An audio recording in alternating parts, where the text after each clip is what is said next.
இன்றைக்கி யார் அந்த பையன் டாஸ்கில் நிறைய இன்ட்ரெஸ்டிங்கான மூமெண்ட்ஸ் நடந்துச்சு. அதில் ஒரு சிலது ஒன்றுனா நான் உங்களுக்கு அப்டேட் பண்ணுறேன்.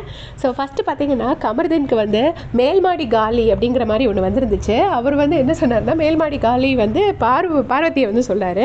உடனே அதுக்கு வந்து அவங்க சொல்கிறாங்க, பார்வதி சொல்கிறாங்க, அண்ணே அது நீங்கள் தான் அண்ணே அப்படின்னு. ஸோ பார்வதிக்கு கமருதீன் அண்ணன் ஆகிட்டாங்க போல இருக்குது. இது சரியான காமெடி. அதுக்கப்புறமா பார்வதிக்கு வந்துச்சு, விக்டிம் கார்டு தான் இவங்களுக்கு விசிட்டிங் கார்டு அப்படின்னு சொல்ல சொன்னாங்க. அதுக்கு வந்துட்டு பார்வதி வந்து கமருதீன் சொன்னாங்க. அதுக்கு கமருதீன் வந்து உங்களுக்கு பண்ணும்போது இனிச்சதோன்னு செம்மையாக பண்ணுறாரு, வச்சு செய்கிறாரு பார்வதியை. எப்பயுமே வந்து நம்மக்கிட்ட ஃப்ரெண்டாக இருந்துட்டு அப்புறம் எனிமி ஆனாங்கன்னா நம்மளோட ஃபுல் சீக்ரெட்ஸ் அவங்களுக்கு தெரிஞ்சிருக்கும், நம்மளை எப்படி போட்டு அடிக்கணும்னு அவங்களுக்கு நல்லாவே தெரியும். ஸோ அதே மாதிரி தான் கமருதீன் வந்து சூப்பராக பண்ணார். செம்ம இன்ட்ரெஸ்டிங்காக இருந்துச்சு. அதுக்கப்புறம் எஃப்ஜேக்கு ஒரு டாஸ்க் வந்தது. ஆக்சுவலி அது விக்ரமுக்கு வந்த கார்டு தான். பட் விக்ரம் வந்து ஒழுங்காக ஆன்சர் பண்ணலங்கிறதுனால பிக் பாஸ் இன்டர்ஃபியர் பண்ணி வேறு யாராச்சும் தைரியம் உள்ளவங்க சொல்லுங்கள் அப்படின்னு சொல்லியிருப்பாங்க. அது எப்படின்னா, இவங்களுக்கெல்லாம் பேமெண்ட்டே வேண்டாம், இவங்களுக்கெல்லாம் ஜஸ்ட் பஸ் சார்ஜ் மட்டும் கொடுத்தா போதும் அப்படின்னு சொல்லி கேட்டிருப்பாங்க.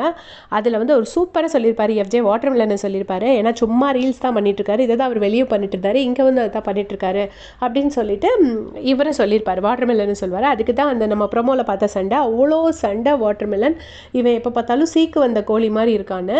ஆக்சுவலாக எஃப்ஜேயை பார்த்தா சீக்கு வந்த கோழி மாதிரி இல்லை பார்க்குறதுக்கு, அவர் நல்லா தான் இருக்கார். இவர் வந்து அவரை சொல்கிறாரு, இவர் ரிட்டனில் சொன்னால் வாட்டர் மெலன் என்ன பண்ணுவார் அது நமக்கு தெரியல. உடனே எஃப்ஜே வந்து நம்ம ப்ரமோவில் பார்த்த மாதிரி அந்த கை கால் இதெல்லாம் வச்சுட்டு பண்ணுறாரு. எஃப்ஜே துஷாரையும் சொல்லியிருப்பாரு, பட் துஷார் எதுவுமே சொல்லலை. கலையரசனையும் சொல்லியிருப்பாரு, அவரும் எதுவும் சொல்லலை. இவர் வாட்டர் மெலன் மட்டும் பயங்கரமாக வந்து ரியாக்ட் பண்ணுவார். உடனே பார்வதி அங்கேருந்து ஊதுவாங்க. அதுக்கப்புறமா பார்வதி என்ன சொல்லுவாங்கன்னா, அவர் குரலி வித்தை மட்டும் காட்டுவாருன்னு எஃப்ஜே சொல்கிறாங்க. எல்லாரும் பார்வதியோட பேரை சொல்கிறாங்கங்கிறது தான் பார்வதியோட கம்ப்ளைண்ட்டு. பார்வதி தான் அப்படி பண்ணிகிட்ருக்காங்க.